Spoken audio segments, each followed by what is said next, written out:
حضرت عمر رضی اللہ تعالیٰ عنہ کے زمانے میں ایک شہر میں آگ بھڑک اٹھی۔ وہ آگ اس قسم کی تھی کہ جس قدر پانی ڈالتے اور تیز ہوتی، اسے جتنا بجھانے اور ٹھنڈا کرنے کی کوشش کی جاتی اور بھڑکتی اور کسی طور پر ٹھنڈا ہونے کا نام نہ لیتی۔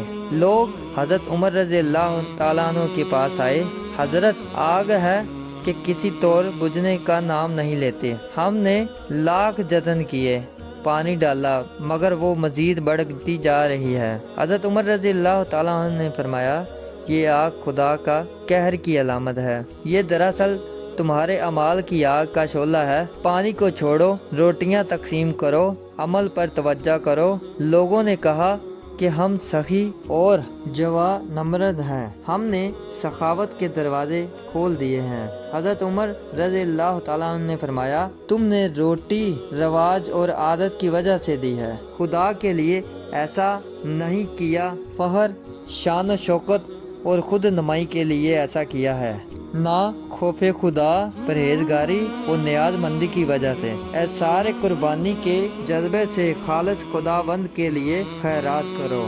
انسان کو اللہ کی راہ میں خالص اور اس کی رضا جوئی کے لیے دینا چاہیے۔ دکھاوے اور ریاکاری سے دیا ہوا ضائع ہوتا ہے اور اس کا ثمر انسان کو نہیں ملتا۔